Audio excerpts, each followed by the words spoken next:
Assalamualaikum warahmatullahi wabarakatuh. Ikhwan wal akhwat fiddin, alhamdulillah bertemu lagi bersama kami Mukhtalifun Alwan.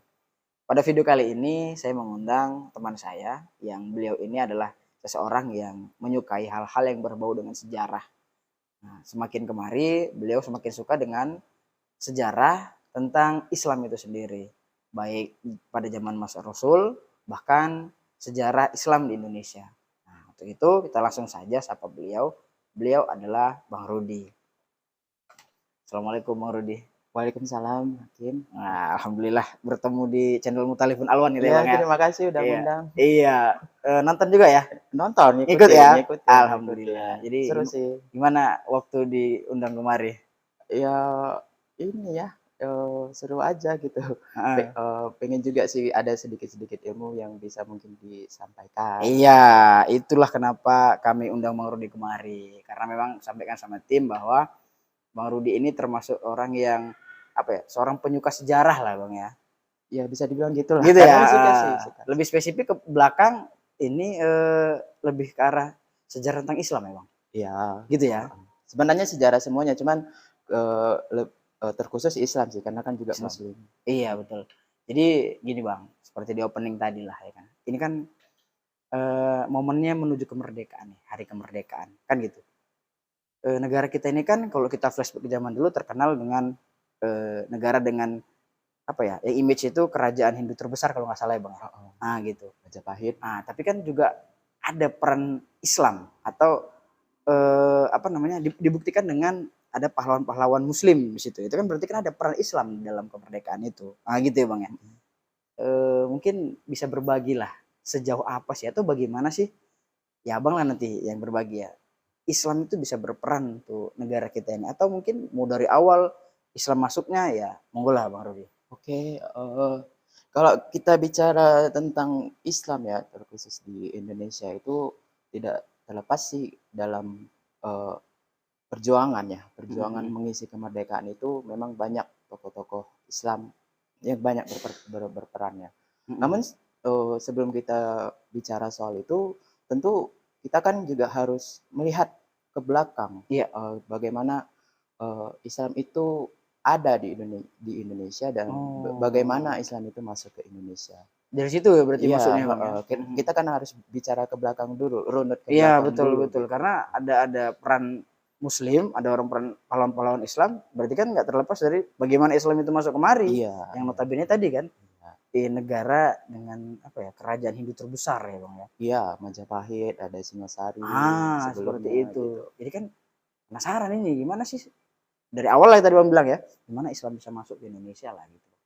Gini ya, kalau secara umum sejarah Islam masuk di Indonesia itu pada umumnya itu sering di buku-buku sejarah sekolah itu kan, dan banyak teori sih sebenarnya kan itu Islam itu masuk di abad-abad ke-13. Abad ke-13.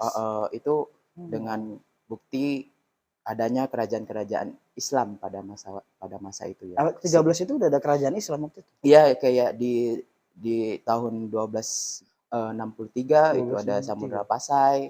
Oh, Samudra Pasai itu kerajaan Muslim. Iya, Samudra Pasai di Aceh itu kan, Sultan Malikus Saleh itu. Namun kan kita nggak bisa bilang karena ada kerajaan-kerajaan Islam itu, toh pada saat itulah Islam itu masuk. Karena kan nggak mungkin kita bilang pada saat itu ada kerajaan, disitulah Islam masuk. Berarti kan ada sebelumnya lagi ya kan, ada iya, cerita betul, sebelumnya ada gitu, ada sampai cerita bisa berdiri tuh kerajaan gitu kan nggak ujuk-ujuk langsung ya, kerajaan betul, ya gitu. betul. Dan pada umumnya sih di abad-abad ke-13 itu sejarah tertulisnya sih kayak gitu. Padahal kan jauh sebelum itu, bahkan hampir-hampir mendekati era-era Rasulullah Muhammad, Islam itu udah masuk ke Indonesia. Oh, udah gitu. mampir ke Indonesia justru. Gitu. Contohnya gini, kan Rasul ya, ini secara gambaran dulu ya. Rasul itu lahir di 571 Masehi. Ini kita hitung hitungan Masehi ya. 571 Masehi dan wafat di 632 Masehi. Nah, Islam itu masuk ke Indonesia itu bisa diperkirakan di tahun-tahun 714. Ditandai dengan apa? Ada bukti sejarah gini. Dulu kerajaan Sriwijaya itu Iya, rajanya Palembang ya. iya di Palembang, Palembang. Sriwijaya itu di tahun-tahun dia kan itu rajanya kan Sri Indrawarman yang apa mengganti Raja Dahapuntayang itu di tahun 714 atau dari Masehi. 704 atau 714. Nah, di zaman kerajaan Sriwijaya itu Sri Indrawarman itu pernah menulis surat kepada Khalifah Muslim. Itu ada 2 surat. Yang pertama isi suratnya sama, tapi penerimanya yang beda. Iya, betul. Yang pertama itu, yang menerima itu Khalifah dari dinasti Umayyah. Itu Muawiyah bin Abi Sufyan. Gini ya, kan Rasul itu wafat di 632 Masehi, kemudian digantikan zamannya Khalifur Rasyidin, ya. Abu Bakar, Umar, Utsman, Ali. Nah, kemudian berganti ke dinasti ya. Yang awal itu kan dinasti Umayyah. Gitu. Betul. Nah, itu di sekitar tahun 700 sama hampir berbarengan 714 itu juga atau sampai nanti di tahun 728 itu. Nah, isi surat pertama itu kepada Khalifah Bani Umayyah itu yang khalifah pertamanya Muawiyah bin Abi Sufyan. Kemudian surat kedua masih di dinasti Umayyah itu khalifah yang terkenal. Itu Umar bin Abdul Aziz. Nah, gini. Di surat itu kalau di surat yang kepada Muawiyah bin Abi Sufyan itu khalifah dinasti Umayyah yang pertama itu memang ada tapi sudah rusak, udah susah dibaca. Betul. Susah dibaca. Tapi surat yang kepada Umar bin Abdul Aziz itu masih bisa dijelas dibaca. Sekarang tersimpan di Museum Madrid Spanyol. Di Madrid. Di Madrid, di arsip di sana ya. Tahu lah itu karena zaman-zaman penjajah. Nanti ada ceritanya sendiri. Boleh. Itu bahasa apa Bang kalau boleh tahu bocoran ini? Nah, gini, isi surat itu gini ya, menarik ya. Dan inilah bisa juga sebagai tanda ya. Bahwasanya Raja Sri Indrawarman itu menulis suratnya meminta agar dikirimkan utusan untuk bisa mengajarkan Islam kepadanya gitu. Ke Palembang. Bukan hanya ke Palembang, tapi isi suratnya itu mengajarkan Islam kepada dia gitu. Dia mau belajar Islam gitu. Karena gini ya, makanya kalau dirunut lah ya. Berarti kan ada cerita sebelum-sebelumnya. Karena saya pun belum mendapat pasti secara data sejarahnya. Makanya berarti kan ada cerita ke belakang dulu. Karena gini ya, ada juga data-data sejarah sih. Cuman saya belum bisa memastikan bahwasanya Islam itu sudah ada masuk karena hubungan perdagangan gitu, ya. Di zaman Khulafaur Rasyidin, khususnya di Khalifah Utsman bin Affan. Ya. Nah, gini, makanya karena ada yang pedagang-pedagang Muslim itu yang masuk ke Nusantara pada saat itu. Nah, dilihat kok ini pedagang-pedagang Muslim ini memikat hati karena akhlak mungkin kan ya, karena perilakunya, gambaran pedagang-pedagang Muslim itu. Nah, makanya di zamannya dinasti Umayyah itu tadi ya, di zamannya dinasti Umayyah tadi itulah tadi meminta agar dikirimkan utusan untuk dia belajar Islam. Berarti pada saat itu raja belum meluk agama Islam ya Bang ya? Pada saat itu diperkirakan gitu. Tapi dia sudah melihat gambaran. Karena pedagang. Betul, walaupun hubungan perdagangan, tapi sudah ada gambaran. Begini orang Islam tuh. Nah gitu. Nah, makanya tadi ingat ya, itu nggak jauh ya dari era Rasulullah. Karena Utsman bin Affan, dinasti Umayyah itu juga Muawiyah bin Abi Sufyan, kemudian di Umar bin Abdul Aziz itu di tahun 714-an gitu. Berarti kan secara teori, kalau secara umum ya itu masuk di abad ke-13, ya berarti udah terpatahkan. Apalagi kan ya bukti secara otentik itu kan kayak ada makam di Barus, itu memang dulu ya.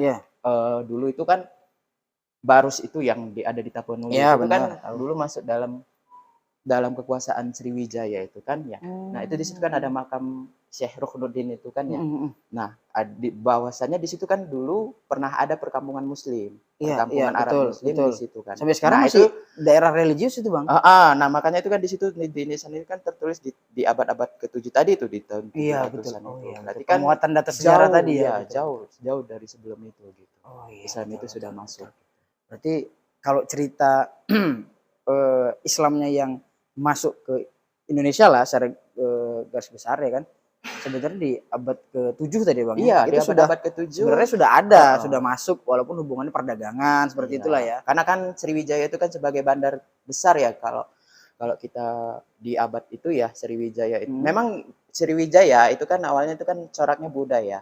Iya, iya, Nah, betul. makanya itu eh, dia juga ada hubungan strategis jalur perhubungan dengan Cina. Hmm. Terus itu nanti di zamannya sejaman dengan itu dinasti Tang ya. Nanti Tang. makanya tadi itu terkonfirmasi juga ya. Hmm. Tadi waktu pas apa Raja Sri Indrawarman tadi meminta utusan. Iya. Nah, makanya Khalifah Umar bin Abdul Aziz itu mengirim utusan Mu'alim dan dua orang utusan, yang satu berkulit putih dan satu berkulit hitam. Oh. Nah, gini, yang menariknya gini, nanti terkonfirmasi dalam kronik dinasti Tang itu ada cerita bahwasannya gini, karena Raja Sri Indrawarman tadi itu yang dari dua utusan itu tadi, yang satu yang berkulit putih itu tetap di Sriwijaya dan yang berkulit hitam itu nanti akan dikirimkan lagi ke Cina. dinasti Tang ya, ke Cina gitu. Nanti makanya dalam kronik sejarah Cina itu nanti ada terkonfirmasi gitu. Iya, iya, Makanya iya. di abad itu udah ada itu gitu. Kebetulan udah Islam juga di sana ya Bang. Gitu ya. Gitu. Itu kan dengan utusan yang datang ke sana tadi ya. Oke, karena udah panjang penjelasan Abang nih, minum dulu lah jeda ya kan. Jeda dulu biar nggak terlalu kering ya kan. Sambil memang dari penjabaran Abang tadi lah ya kan menarik ini bahwa terbuka lah wawasan baru lah karena Hakim sendiri ya. Bahwa sebenarnya ya itu tadi ya Hakim paham itu di abad 13 kan gitu kan. Iya. Yang baca secara umumnya ternyata kalau memang diurunkan secara data tadi ya logis juga ternyata di abad ke-7 pun bahkan sudah apa ya sudah ada interaksi lah gitu kita bilang interaksi iya, lah ya interaksi hubungan, sampai dibuktikan dengan ketertarikan raja dari kerajaan Sriwijaya tadi iya. kan bahkan meminta tadi belum terjawab tuh Bang Gimana tuh? suratnya bahasanya apa itu kira-kira ada nggak gitu ya Maksudnya bahasa surat dari Raja Sriwijaya tadi ke apa dinasti Bani Umayyah tadi. Oh, gitu. Dia ngirimkannya dengan bahasa apa sih? bahasa Arab, Bahasa Arab. Bahasa Arab pada waktu itu. Nah, kira-kira isi suratnya itu gitu. Isi suratnya dia meminta Diutus lah ya. Dia diutus ingin itu. tahu Islam lebih jauh barangkali ya. Karena ketertarikan dengan pedagang-pedagang Muslim itu ya tadi. Oh, berarti walaupun hubungannya perdagangan, tapi justru jadi pintu masuk di situ untuk jadi apa ya sarana dakwah lah barangkali ya kan dengan itu. Karena memang Rasul Muhammad sendiri kan yang kita tahu secara sejarah beliau termasuk yang bergelar apa ya al-amin ya, terpercaya dibuktikan dengan kejujurannya dalam hal berdagang. Makanya gitu. dari perilaku pedagang Muslim ya pada saat itu gitu yang dilihat. Iya betul nilai plusnya ya, maka sampai tertarik gitu. Oke. Jadi berarti dari kerajaan Sriwijaya tadi Bang ya yang minta secara itu khusus. di awal-awal lah. Iya benar. Di awal-awal. Berarti di awal-awal kali lah itu ya. Iya di awal-awal. Nah kita karena tidak terlepas dari itu semua kan. Betul, kalau kita mau cerita tadi soal Islam di Nusantara atau di Indonesia. Maka apa ya yang tergambar sama aku tadi yang Abang jelaskan itu tentang Wali Songo bahkan. Itu bahkan nanti jauh ya Bang. Jauh, masih jauh makanya, eranya. Makanya tadi gambaranku gitu. Ini arahnya ke Wali Songo nih kan gitu. Karena kan secara umum lah orang awam yang nggak terlalu paham sejarah lah kayak Hakim kan, nggak terlalu paham sejarah. Itu pasti ketika bicara masuknya Islam ke Indonesia itu Wali Songo tuh. Itu Wali gitu Songo ya? udah memang di abad-abad ke-14 ke-13 14 itu nanti. Jauh justru. Gitu. Nanti makanya bisa dijelaskan sih secara runut gitu. Nah, ini yang maksudnya tadi apa ya sejarah itu benar semakin digali semakin kita paham. Maksudnya semakin terbuka fakta-fakta baru kan gitu kan yang mungkin ya kan kita terima data nih barangkali yang suka itu kan digali mungkin bisa apa ya, cari dari sana dari sini segala referensi kan gitu. Kalau kita kan kalau hakim lah tinggal terima data sebenarnya. Oh, Oh ternyata kan gini, heeh. jadi kebuka nih, bahkan sampai ada tadi peninggalan suratnya ya Bang di Madrid Iya, itu dari Spanyol ya. iya, iya. Gitu. Karena gini kan ya, kalau kita mau bicara soal sejarah kan kita juga harus objektif dan Betul, betul. memang bisa dilihat karena gini ya, kalau penulisan sejarah kan ditulis bagi siapa yang berkuasa ya. Betul, ada kepentingan di Ada sana. kepentingan Iya, gitu, betul, betul, kepentingan. betul. Tapi itu nantilah ceritanya Iya, ya betul. gitu. Tapi kan kita bisa lah dari bukti-bukti sejarah itu kita bisa Iya, iya, termasuk tadi heeh. kita bisa apa ya, paham dengan itu di logika juga bisa Iya, gitu. iya. Nggak melulu percaya tentang tulisan yang sudah jadi, kita bisa melogikakan, loh ketika ini kan ini berarti begini, ya gitu. Berarti, awal sekali lah ya itu Abang ceritakan tadi, sebelum Islam tuh betul-betul masuk ke Indonesia. Oh gitu, lanjut Bang. Kemudian gini, itu tadi taruhlah kita itu tadi, awal masuknya itu dalam tahap gelombang yang pertama ya Mhm. di abad-abad ke-7 itu. Kemudian, gelombang kedua itu bahkan dari Ahlul Bait Rasulullah sendiri, Heeh. yang makanya ada habaib-habaib di Oh, Nusantara ini Zuriyah-Zuriyah itu Rasul? itu cerita di gelombang keduanya gini, dulu Sekitar sekitar abad berapa tadi? tadi kan di abad 7 ke-7, ya, ini 7 dan mulai sekitarnya. masih dekat-dekatan abad ke-7 Heeh. ke-8-nya itu. Nah, itu waktu pas di dinasti Abbasiyah itu kan mulai-mulai Si Abbasiyah. ada suatu firqah ya, suatu firqah yang namanya Rafidah itu dan Ahlu Bait Rasulullah tinggal di situ waktu itu. Mhm, Kemudian kan mhm. ada firqah itu, Rafidah itu kan membenci para sahabat itulah ya. Eee, Rafidah itu yang satu ke golongan Syiah lagi? Rafidah, Syiah Oh Rafidah itu gitu. kan. Nah, makanya Ahlul Bait Rasulullah itu khawatir bahwasanya kan dari jalur Ali bin Abi Thalib Iya, nih ya, takut dimanfaatkan. iya, iya, Jadi iya. ada namanya Ba'alawi, keturunannya Alawi itu Mhm, Alawi Isa bin Muhammad Muhajir mhm. Alawi, Isa Muhammad bin Muhajir itu itulah kenapa disebut Muhajir karena dia hijrah Hijrah, ya. dari Baghdad ke Hadramaut. Mhm, Nah, mhm. kemudian dari Hadramaut itu karena daerahnya gersang, tandus dan lambat laun cerita dia khawatir juga tidak sanggup untuk apa ya, sumber daya ya, Mhm, secara sumber mhm, daya mhm. tidak cukup Kebutuhan lah ya, untuk memenuhi cover, kebutuhan heeh. dari keturunan-keturunan Mhm, mhm. Alawi tadi itu, makin lama bergerak ke timur Ke ke timur? timur. Heeh. Tadi dari Baghdad ke Hadramaut, Iya, kemudian ke timur, semakin bergerak ke timur. bergerak ke timur. Nah, di situ ada juga nanti ada yang ke Gujarat. Mhm, Nah, mhm. makanya nanti ada teori kalau Iya, yang pedagang dibilang Gujarat. Gujarat Iya, gitu, teori benar, benar. Gujarat, tapi itu juga nanti bisa dipatahkan karena secara teori datang dari Gujarat. Padahal Iya, tadi bahwasanya dari Baghdad tadi ya.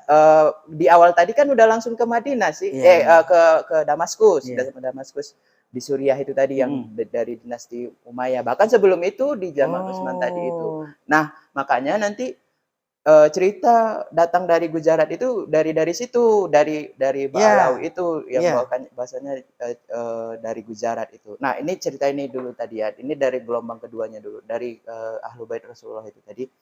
Ba'alawi atau keturunan Alawi atau keturunan Ahlul Bait Rasulullah itu tadi bergerak ke timur, itulah sampai ke Nusantara, sampai ke Jempa Heeh. atau Oh, itu Cempa. daerah Aceh itu. Dulu Oh, TJ kerajaannya itu ya tulisannya sebelum ya, sebelum Cempa. bahkan sebelum Samudra Samudra Pasai. Pasai Oh. 1263 itu sebelumnya Jempa itu sebelumnya gitu. Udah berbentuk kerajaan, Bang? Udah Kerajaan Cempa namanya? Jempa. Nah, makanya itu di situ udah duluan sebelum Samudra Pasai. Di Samudra Pasai itu kan abad ke-13 itu Iya, nanti heeh, heeh. 1263 tuh kan. Nah, itu di sebelumnya itu juga. Sebelumnya lagi. Nah, Oh. makanya itu tadi dari keturunan keturunan Rasul itu Ba'alawi itu itulah menyebar ke Nusantara, ke Jempa, Mhm, ke Maluku, bahkan itu nanti juga sampai ada yang ke Riau, ada yang juga ke di Riau itu nanti ada Al-Qadri, mhm, Kerajaan mhm. Al-Qadri, kemudian nanti juga sampai ke Pulau Jawa gitu. Oh, Nah, itu jadi makanya secara gelombang iya, bisa betul, betul. dijelaskan kayak gitu. Yang tadi yang termasuk baru lah yang dipahami,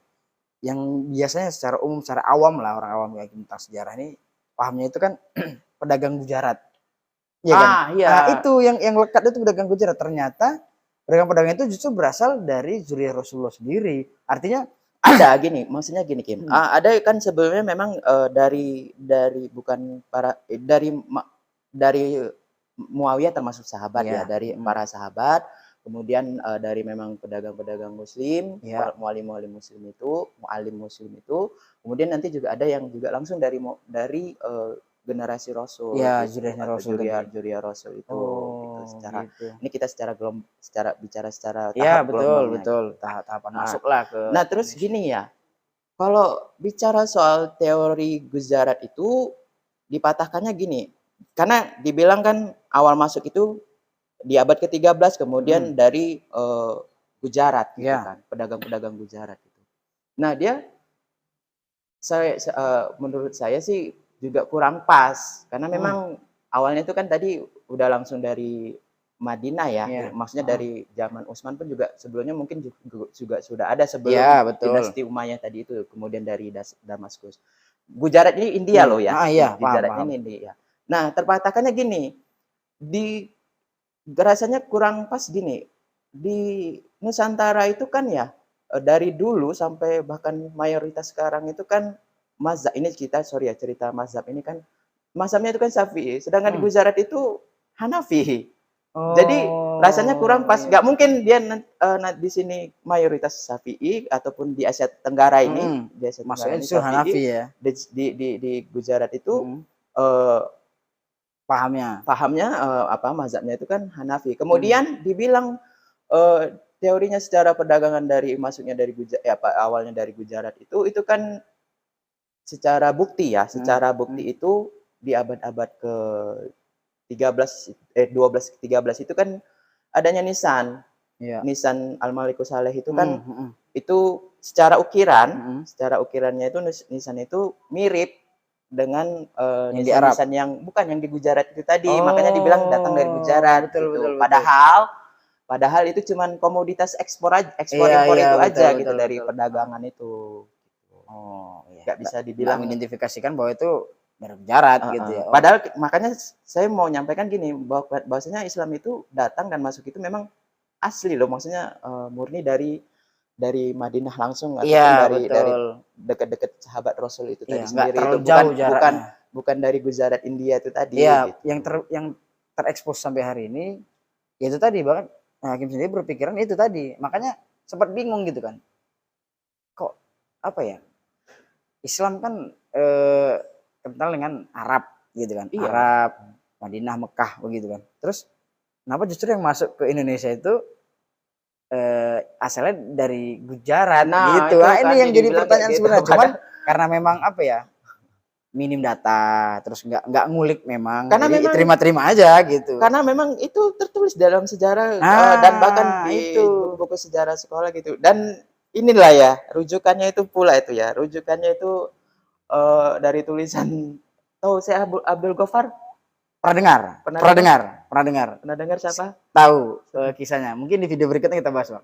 Iya kan? Oh, Siapa beliau itu? enggak, Iya Mas, kan? enggak apa-apa sih. Ini cuman sekilas saja kan. Ah, Bahwasanya sejarah itu kan rujukan sejarah Islam itu kan iya. ditulis oleh Syekh Abdul Ghaffar Ya, yang paham. nama aslinya kan Christian Ya, Christian betul. Yang dia belajar kan. Snoop Hujurnya itu kan. Ya, yang Nah, tujuannya itu justru pula malah yang jadi rujukan oh, itu sejarah-sejarah. rujukannya Makanya bisa secara umum tertulis begitu dan terpahami sampai hari ini loh, Bang. segitu. Padahal kan eh, itu ditulis kan ada kepentingan-kepentingan Betul. tertentu untuk melemahkan ataupun seakan-akan Mengacaukan nanti lah. nanti ke belakangnya kan Islam itu rapuh gitu Iya, loh. betul. Bukan bukan Itu bersumber kan dari Arab misionaris langsung kan ya. ya. Betul, betul, betul. Paham, paham. Oke. Jadi eh kalau Hakim bilang ini obrolan awal, Bang. Oh, Karena masih panjang lagi pasti. masih. Ah, gitu kan. Nah, ini Hakim rasa ini pertemuan pertama. Ah, bilang pertemuan pertama. Karena pertama berarti bakal ada pertemuan kedua, ketiga, keempat berikutnya.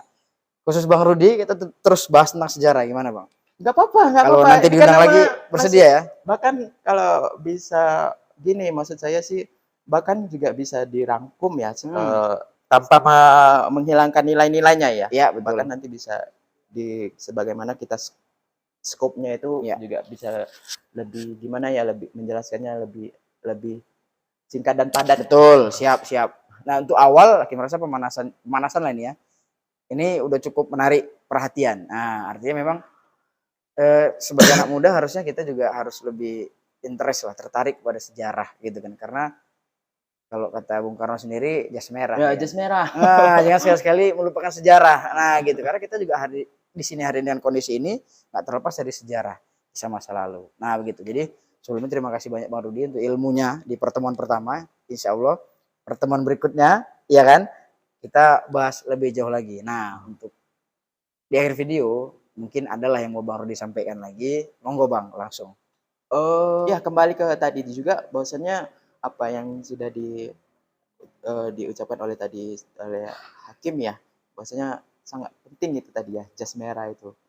Jangan sekali-sekali melupakan sejarah karena bisa menghilangkan historis ataupun bahkan bisa menghilangkan identitas kita sendiri. Bahkan kita secara muslim tentu perlu melihat ke belakang ataupun berkaca ke belakang agar kita melihat ke depan itu tidak mengalami kejadian sama ataupun jatuh di lubang yang sama gitu ataupun mengalami peristiwa yang sama. Makanya kita perlu melihat sejarah itu secara historis ke belakang. Itulah pentingnya jas merah itu tadi. Dah. Ya itu tadi pembahasan kita tentang sejarah ya, khususnya sejarah masuknya Islam ke Indonesia.